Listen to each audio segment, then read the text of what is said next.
Building a family can be a complicated, messy, lonely, and sometimes heartbreaking process. But you don't have to navigate this challenging journey alone. Welcome to the All Paths podcast, where we support and celebrate all of the different ways there are to try to grow your family. We are your hosts, Kate and Emily from the nonprofit organization All Paths Family Building. And today we're talking with Rijon about her journey and her work in this space. Rijon, thank you for joining us today on the podcast. I'm super excited to be here with you and Emily. Thank you. Well, before we get into your story in more detail, we'd love for you to just introduce yourself to our listeners. Yeah, absolutely. I'm Rijon Charne. I'm the founding attorney of Sunray Fertility Law.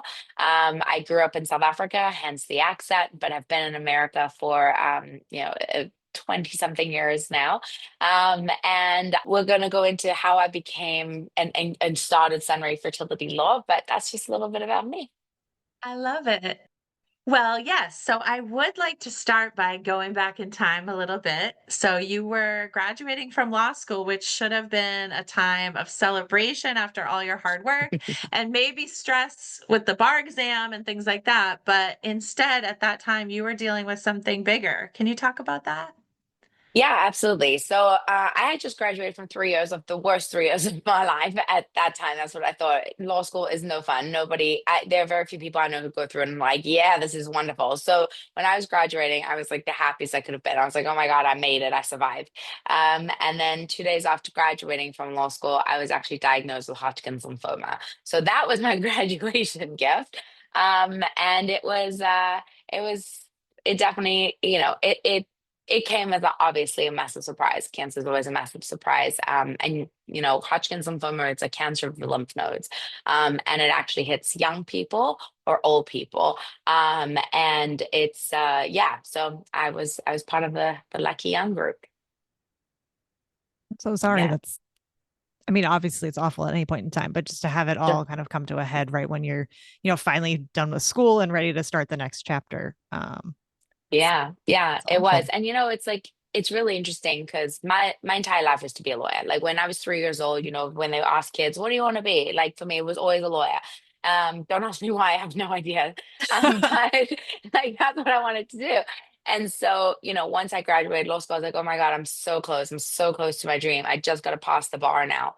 And then I got cancer and it was really crazy because it threw an entire wrench in everything you planned for, everything you had worked towards, and you're like, wow, like is this really what is my life going to look like now? Like is my whole dream kind of gone up in smoke, or like what's the deal?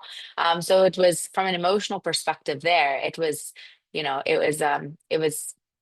don't even know, it was just so surreal. It was like I couldn't actually believe that this is what was happening beyond the cancer piece of things. So yeah. So what happened next?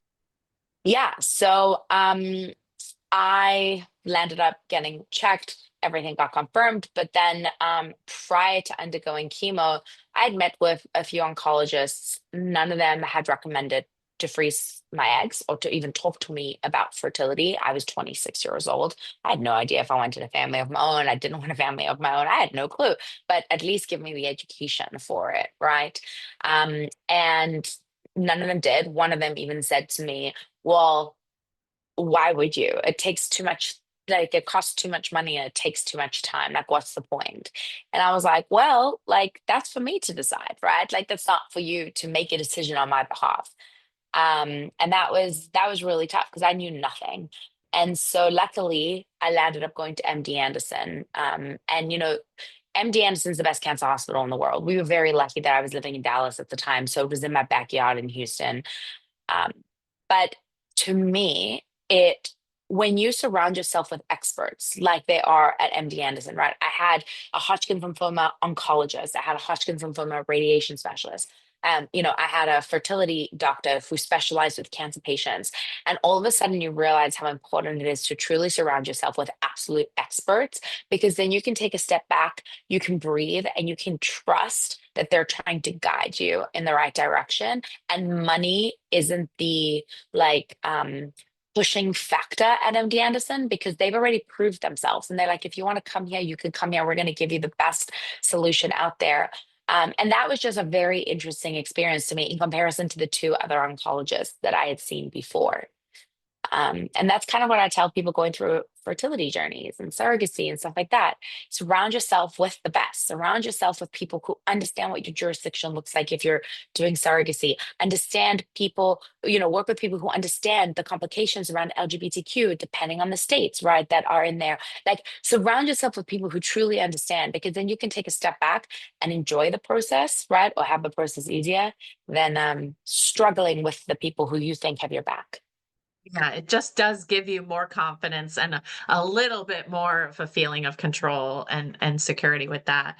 And so in the context of those conversations around fertility preservation, unfortunately, I know you faced the fact that there wasn't coverage for this in Texas. No, no, there wasn't. There wasn't coverage really anywhere when I went through it. I mean, when I first met with my reproductive endocrinologist or my fertility doctor, this was 2016. So nobody was talking about freezing their eggs. I mean, I felt like I had the scarlet letter like engraved on me when I had even told people that I was freezing my eggs, right? And I went down a rabbit hole trying to figure out who could cover me and how I could get this covered because it was $18,000. I'm a new law student, like, a little short on capital there. Luckily, I was able to find Livestrong, which is an amazing organization, and they work with different clinics and stuff like that to offer full coverage for cancer patients going through it to freeze their eggs. And then Walgreens has an incredible program called the Heartbeat program, where they actually like deliver the medication to you like within 24 hours sometimes, at completely on their dime, and you don't even need to meet a financial like level to have that. They just work specifically for cancer patients, and so I was so blessed that I was able to find these organizations and they covered majority of my costs, so I did have the opportunity to freeze my eggs. Now it's different. Now people know more, they talk about it. Some oncologists talk about it, not all. We have to change that, but yeah. Yeah. So related to that, and you don't have to answer if this is too personal, but we've talked with a lot of patients and former patients who have said that it very clearly in some cases comes down to if you're partnered or not. If you're a single person and you get diagnosed, 9 times out of 10, fertility preservation does not come up unless you ask it. If you are engaged or married, or there's a partner that comes with you to appointments, it seems like those patients are the ones that the conversation gets brought up around fertility preservation. I don't know. Was that your experience? Do you think that played into it at all? Oh, it was 100% my experience. The first oncologist I went to, I was the one who had to bring up fertility, and then he insulted me, right, and said like, "Why do that? It costs too much time, takes too much time, money. We've got to move." Then the second oncologist I went to didn't even talk to me about it at all. Didn't bring it up. I brought it up, and he said it wasn't necessary because there's only a 20% chance that my type of chemo affects my fertility. Again, who is he to make that decision on my behalf? That's still a high Um, percentage. Anything over, Absolutely. I don't know, zero, it should be You counted. think? Yeah. It's like 1 in 5. Like, yeah, it's like Yikes. it's not zero. And then MD Anderson, they actually include it in their um treatment plan. So you get educated on it. You can decide if you want to do it or not. And they did ask me at that time, because remember, at that time, FDA freezing of eggs had just been approved with that brand new instant freeze, whereas before that it wasn't. And so as a result of that, embryos had a much higher success rate than freezing Mm. eggs.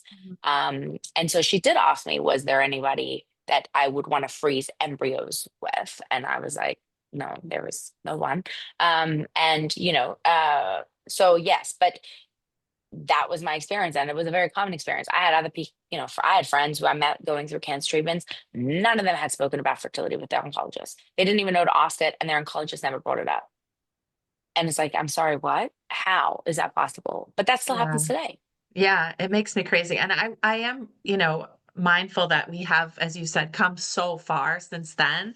I mean, right after that, the first fertility preservation law in the country passed in Connecticut, right after that. But we still have, so it's like of course, I'm such a believer in the that we have come so far and there is still so far to come.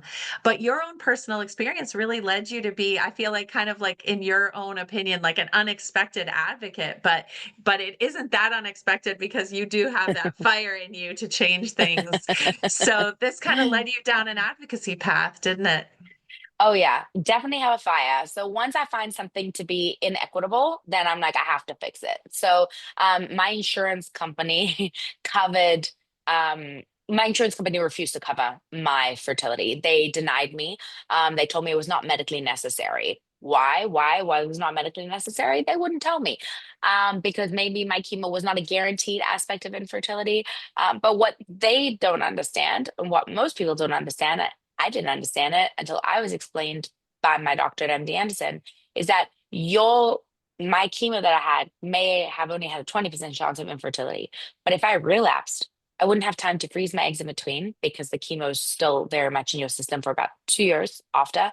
And the other aspect is that if I had haven't vivid relapse, that next chemo is pretty much 100% infertility rate. So who are they to dictate what's medically necessary and what's not?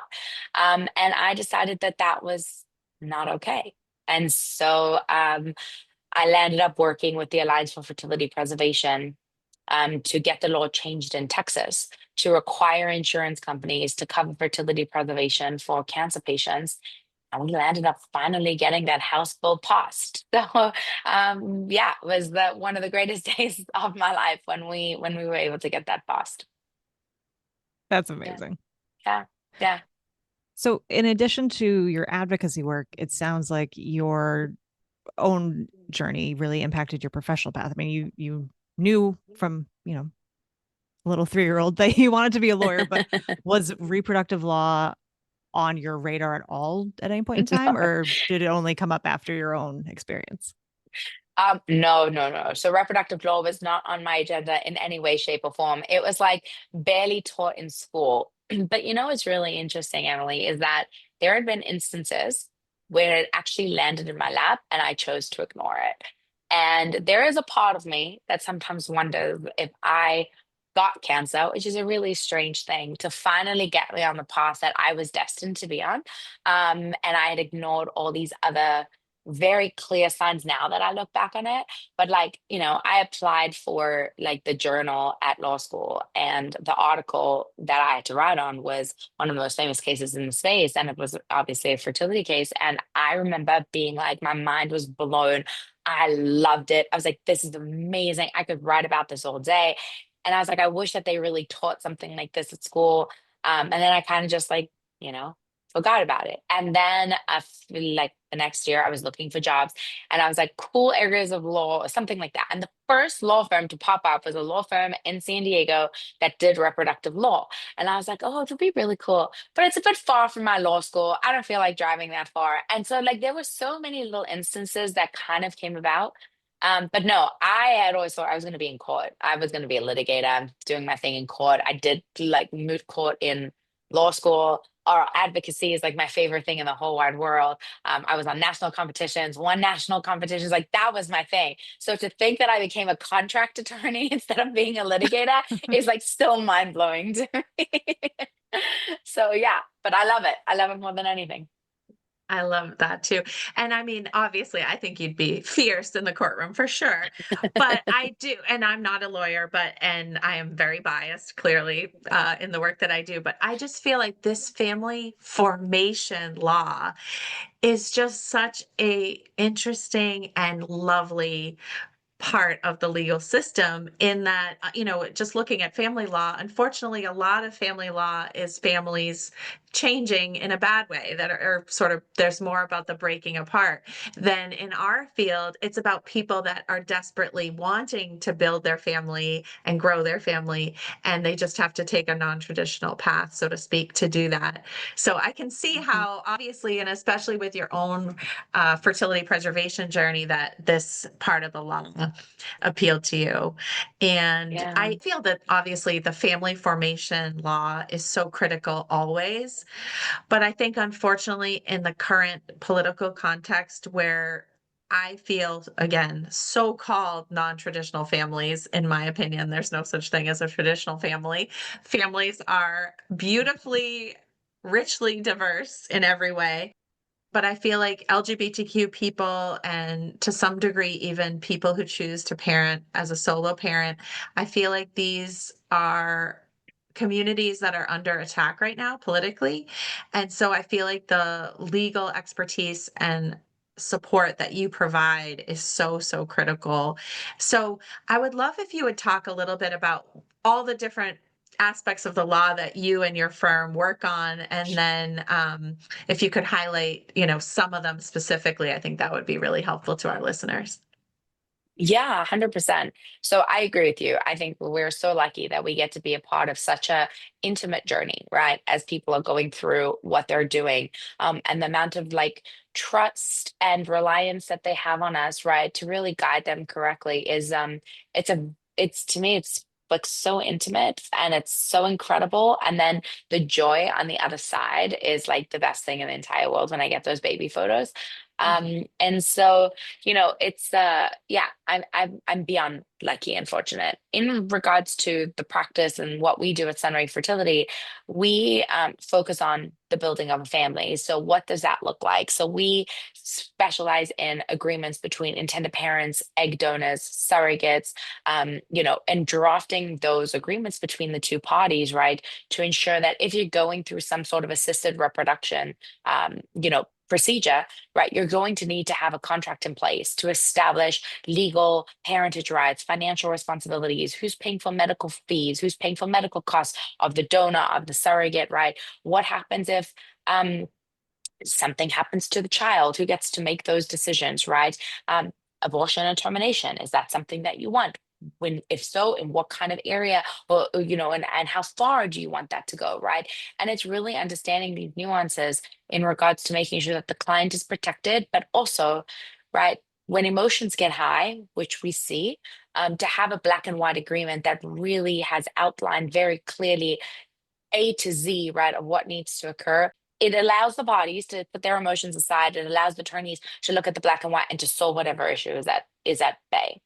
So that's a really big part of it. And then, of course, I also, on the other hand, represent egg donors and surrogates in their own journey going along with intended parents. So it's really great because being able to see both sides of the coin, right? Not on the same case, of course, but both sides of the coin, it really gives a much more wholesome view of understanding what each party is going for and why these red lines are requested and stuff like that, which I really, really enjoy. So that's that bucket. And then we've got the other bucket, which is one of my favorite buckets. It's the step parent or second parent, depending on the state that you live in, kind of bucket, where you really establish through the legal avenues the legal parentage right of a parent that is not genetically related to the child and or has not given birth to the child. So those are the two really big buckets. Right. And I mean, again, unfortunately, I feel like those have always been important, and they really are so different from a typical adoption, and that these are families that have been planfully and lovingly built together, but one or more of the parents does not have that genetic connection or the birth connection. And so they have to really secure those additional legal protections. And I think one of the misconceptions, so often, not always, but I would say most often, those are LGBTQ couples. And Absolutely. I think there is a misconception just in society in general that in the states that have updated who gets added to the birth certificate, that is enough. And unfortunately, and again, I'm not a lawyer, but unfortunately, sometimes I'm the bearer of bad news of like, that I just know from my advocacy, that is not enough. And so could you speak to that a little bit? Yeah, that's the most common question I get. So you're 100% right, Kate. Like my name, both of our names on the birth certificate, isn't that sufficient? And the answer is a hard no.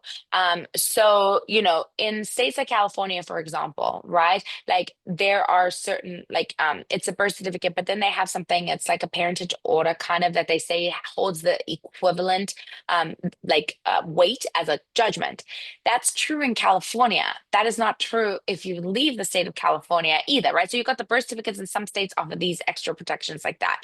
But neither of those actually will give you sufficient protection outside of that state. And we saw, like COVID, a bunch of people left California, right? A bunch of people left New York, and they went to more Republican states, right? When you look at states, right, prior to the federal regulation accepting and requiring that all marriages be considered to be equal, right? No matter who you were, right? When you look at the individual states, right? Some states didn't recognize parentage of same-sex couples. They may have recognized marriage, but not parentage. States like Texas obviously didn't recognize same-sex marriage, and they did not recognize parentage either. So they invalidated you on both accounts, right? And it's like, hold on one second. So when you try and understand why does a birth certificate not hold the same amount of weight, right? I would say look at a marriage certificate, look at a death certificate, right? These are issued by the state department of that state, the vital records department of that state. Other states do not need to recognize that. That's why Texas was able to not recognize a marriage certificate from California, right? Because it's from a state. The same thing is like you've got marijuana laws, you've got driving laws. Not all states' laws are the same. Whereas when you do a step parent adoption or a second parent adoption, that actually goes through the court system, which means a judge actually signs off on the final order saying that partner A and partner B are considered to be equal legal parents with all the same parentage rights as the, birthing parent or the genetic parent or whoever the court deems as the, legal parent under the law, right? And so when you move out of California to Texas or Florida or wherever else you decide to move, and that state will never be able to challenge that order because they would actually be overruling an order from another state. So if we take a step back and we like, okay, hold on one second. Can we put parentage aside and just think of another case, right? Imagine a car accident, for example, okay? And the car accident happens in California. And somebody, they sue in California and they get maybe $200,000. And they're like, oh, no, no, no. I want to go over to Arizona. Arizona's got better laws in this, and I'm going to try and file an order there. They won't be able to file the same case there because the judge will invalidate it, saying you already have a judgment in a different state, and that judgment needs to be validated no matter which state you live in, right? And that's because it's an old school law called the full faith and credit clause, which says that, hey, we have to give full faith and credit to any other judgments that have been given in any other states so that people don't go forum shopping, right? And try and find the best outcome for their case. That's really what it comes down to. And so in a situation for a same-sex marriage couple who's needing to go through, or beyond that, anybody part of the LGBTQ who have not been able to get a court order, right? Like that's who it's really, really important for. Yeah. And I appreciate you sharing that more about that. And I do think, obviously it can be upsetting to feel like you have to adopt your own child, and it is unfair. But I think on the positive side, it does provide that extra layer of protection that unfortunately I feel like is more important than ever. And, we've been part of a lot of advocacy efforts here in New England focused on updating our parentage laws. I'm proud to say all 6 New England states have Amazing. updated our parentage laws. And also I feel like we're going now, the next step is trying to streamline the confirmatory adoption process in the New England states. And Vermont did pass it this year, which was great. And other states are following in New England and beyond, which is great. But it reminds me though of what you said earlier, which I loved, which is that I know in your heart, you are really someone who is trying to address inequities and these, unfortunately, until we get to a place where this kind of extra layer of protection isn't needed, it sounds like you're giving really, not just legal expertise, but really thoughtful assistance with this process, particularly for the LGBTQ community. So we appreciate you for doing that. Yeah, of course. Like, it's such a hard conversation to have with clients because, like you said, like they're like, why do I need to adopt my own child, right? And I cannot imagine what that feels like, right? But I see it on both sides, right? I see it from the confirmatory parentage adoption side, but I also see it in heterosexual couples who are going through surrogacy, for example, or egg donation, and the intended mom, even in that scenario, is like, this feels really weird that you have to say that the surrogate's not the legal mother and that I'm the legal mother as well. And I always say that the laws are so outdated, right? That the laws were designed before IVF came around. So the only person who could give birth to that child was the person carrying that child, right? We've obviously come such a far way today with assisted reproduction, but the laws have not. And until that happens, right, we have to do everything humanly possible to protect you as the client and your child, right? My biggest nightmare, right? And I tell this to clients who come to me for confirmatory parentage adoption. I'm like, I understand it's uncomfortable. I understand it's a horrible, horrible feeling. But if you have to think about the long term, political climates, the legal changes, your child, right? Like we have no idea where any of this is going. And wouldn't you rather protect your child at the utmost level and your relationship with the child than you know than not? You have every right to be angry and upset and hate going through the process, but you have to think of the outcome at the other side.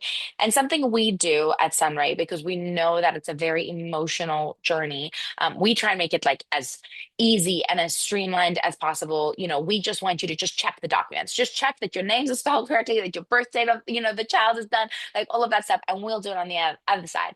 But one thing we do, which I implemented, and it makes me so happy because now I get these amazing photos, is we actually created a really beautiful certificate that has both the names of the parents as well as the child, so that it's like a really like special moment versus just like, here's a court order, take it or leave it kind of thing. And so we get pictures of the baby holding the certificate, and it's just like the greatest Oh, thing ever.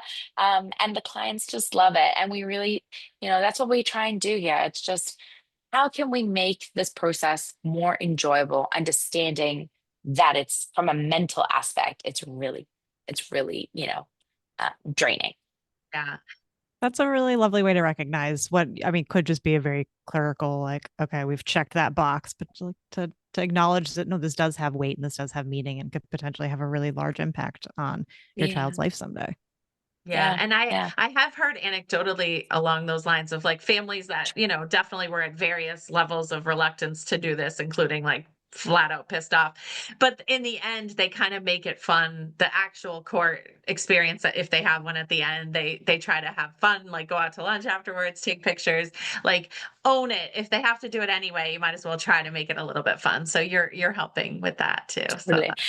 I had the best call the other day. I was representing clients in Connecticut, and they were in a really small little like town court, and the court was so small, it was great. I would call the court and they would pick up after two rings, which is like unheard of. It's like the greatest feeling ever when they pick up. So it was a pretty small court, and the judge wanted them to come in for a hearing because it was required. And so they go in with the baby, and of course I'm there on the phone, right, and I can hear the whole conversation. And the judge was this like older guy, and he was like so sweet and so happy, and they were there with twins, and he was like, this just made my day. He was like, I have so many awful things come through this courtroom, and this just made my day. And after he signed the judgment, he like asked for their names. He like went up to see the kids. And of course, I could hear everything going on. And then he's like, do you want a photo to like in the courtroom to like memorialize this day for your children? And they were like, oh my God, yes. And it was just, I was like crying on the phone. It was just so emotional and so beautiful. And to see somebody who wasn't a part of this family really embrace this, really incredible moment and make it so special for them. I was like, I was in tears. It was amazing. that would have been a good That one sounds to be there lovely. in person. That would I I have know. that would have know. been I mean, it's so convenient that you were able to be there by phone, but that would have sounds I like it would know. have been a fun one to be there. 100%. So it sounds like you represent clients from all across the US. Like, how many states are you licensed to practice in, or how many states does Sunray Fertility cover?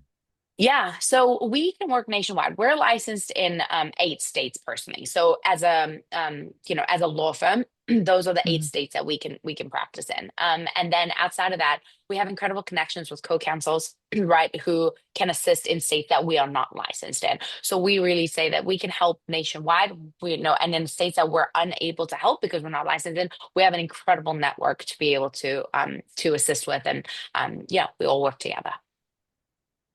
Oh, that's wonderful. Yeah, yeah. Yeah, we do international too. One of the things that I was getting back to the inequalities aspect of things, right? A lot of people cannot afford to do surrogacy here, especially like gay couples, for example, right? Who need an egg donor and a surrogate, right? Like you're looking at $200,000, right? To be able to have a family of your own, which is just, it's a mind-blowing number. And people would call me and they would say, what do we do? Where do we go? I can't afford $200,000. And I hated saying, I don't know. I don't have a solution for you. And so I started looking into international surrogacy. And now I have a ton of clients that go internationally for surrogacy, specifically in Mexico or Colombia, right? Where there are laws around the surrogacy, right? I know people go to other states, other countries, and those laws don't exist. It's just a black hole of like what happens, right, in the case that the legislation just decides one day that they're going to change the law and prohibit surrogacy, and your surrogate's already pregnant. And so that gives me pause. But in countries like Mexico that had stopped surrogacy for a long time, but now have stringent laws around surrogacy, right? Working with a good surrogacy agency over there is key. And then understanding what that looks like for you. Do you need to stay in Mexico after the baby's born? Do you not? Depending on the states, just like, yeah, depending on the states, every state has something different. But it offers people an opportunity to have a family that they wouldn't have otherwise, right? Over there, it's like $80,000 instead of $200,000. And that's for an egg donor and a surrogate, right? And that's much more palatable, even though it's still exorbitant, but it's much more palatable than $200,000. Yeah, Yeah. and it's interesting. We're getting a lot more questions about international surrogacy recently. Yeah. Yeah, so it's Yeah. good to know that that's one thing that people should be thinking about if they are exploring that option. Are there any other like tips for those folks aside from making sure that you pick somewhere where the laws already are in existence so you don't get you know blindsided by some change that might happen throughout the process?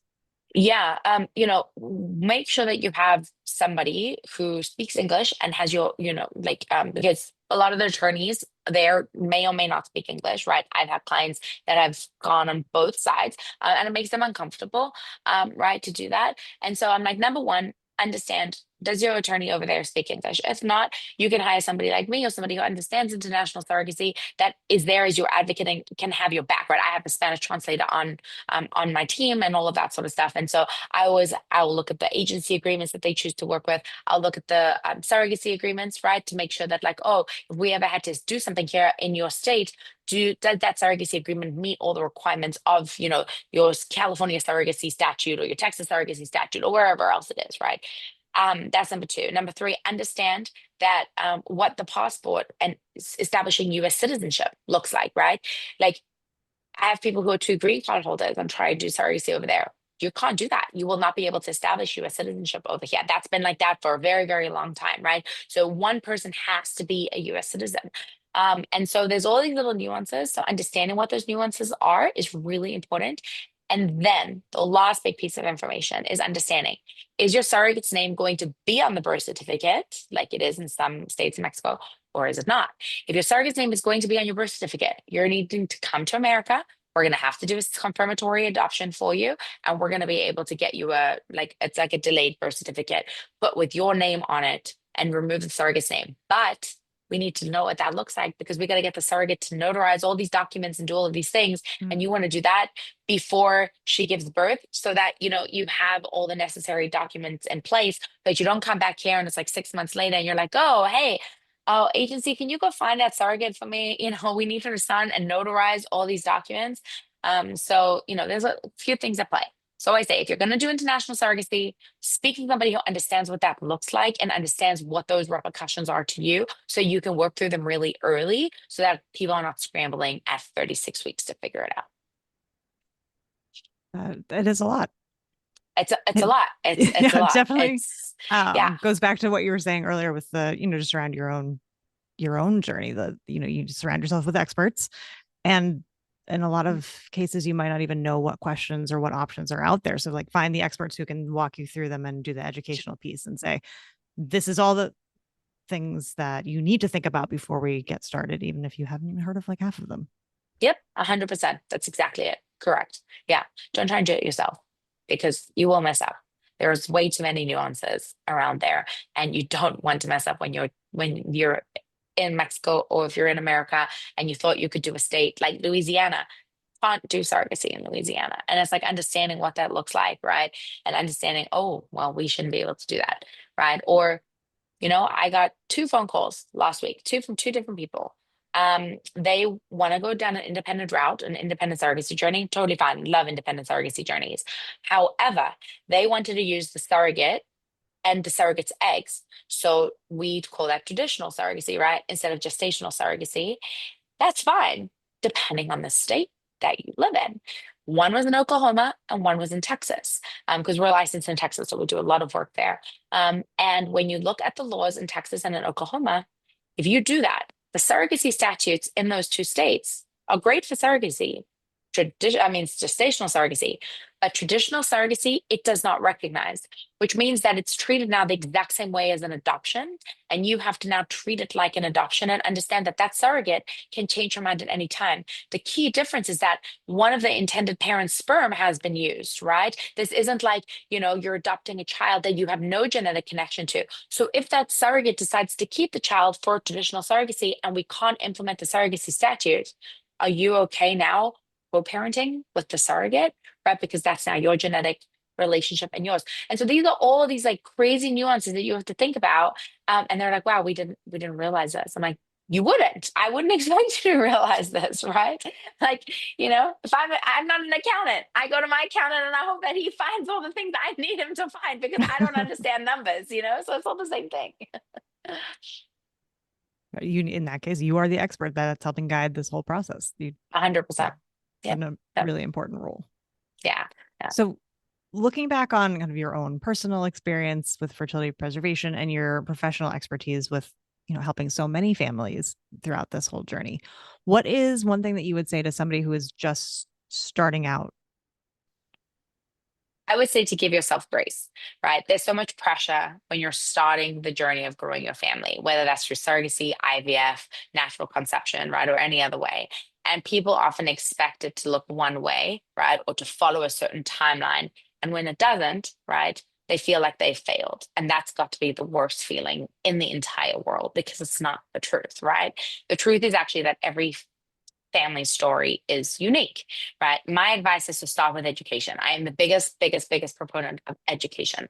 Yeah, once you understand education, you are so much more powerful, right, to make the decisions that are right for you. Like me, I got educated on fertility and it changed the way that my world went, right? But after you've educated yourself, right, compassion for yourself is one of the most important things out there. Surround yourself with people who know what they're doing, whether that's clinics, lawyers, therapists, going back to the whole expertise, right, aspect. Surround yourself with experts, but then also surround yourself with people who simply want to love you, right? Like they just want to be there for you no matter what, and that they understand what you're going through. So take it one step at a time and know that it's okay for your journey to look different from someone else's, because eventually you will have the family that was meant for you. And it may look very different to your neighbor or your best friend. I love that. And I think, the people that love you are experts in you, right? That still counts. 100%. Absolutely. Absolutely. They're experts in you and your emotions and your feelings, and they want the best for you, which is 100% an expert. So speaking of kind of like your cheerleading experts, if we're going to call them that, I like that. You've got your clinical experts and your cheerleading experts. I love that. We're going to have to stick with that. Yeah. So how can one of them show up for a friend or a family member who is going through this process? Yeah. The most powerful thing that somebody can do is to just be present without trying to fix it. You cannot fix the situation that your friend is going through. They are going through it and they have to go through it, and you cannot fix it, right? So when someone is that you love is struggling to grow their family, they're going to feel isolated, like no one understands, especially if you were able to just fall pregnant easy, quickly, naturally, or it wasn't difficult for you, right?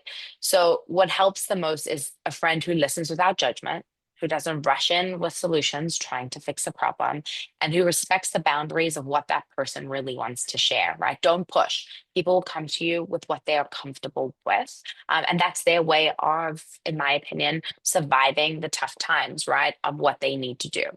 One thing I always emphasize, though, and I hear from my friends all the time going through this, is please don't say it's going to be okay. Don't tell them not to stress. Don't tell them to take a breath, right? Because that's not going to be helpful. They've tried all those things and none of those things worked, and they don't think it's going to be okay, right? And so to say that really minimizes what they're going through.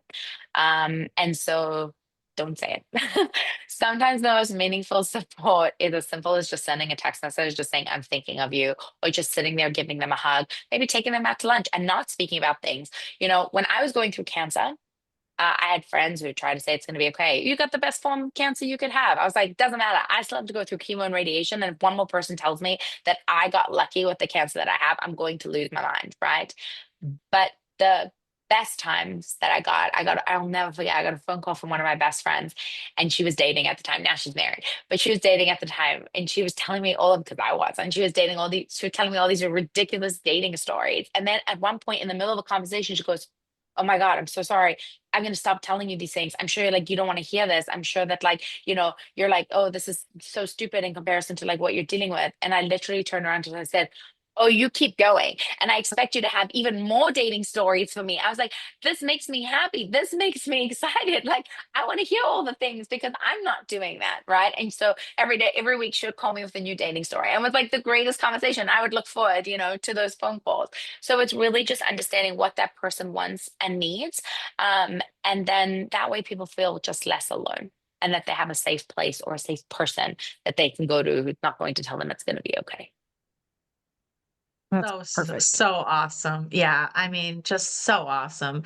And it's so true. I mean, sometimes you need the distraction, and it's like you don't want people to ignore you or tiptoe around you because they're daunted by cancer or they're daunted by Mhm. infertility and fertility struggles. But you want to be normal too. You're still you. So Mhm. I Yep. always love the people that like if they know their friend is struggling with fertility and family building and they are parenting, that they put the friend or loved one in the driver's seat in terms of how much they want or don't want them to talk about their children. And I think that's such one example of just like a really loving way to approach it, which is that like, because I think if you've, without having that conversation or even a text about that, if you talk too much about your kid, I think that's usually not good. But I also think some people could be sad if they don't mention them at all, because then so I think it's really letting that person share what works for them is so great. 100%. Yeah. I have a friend.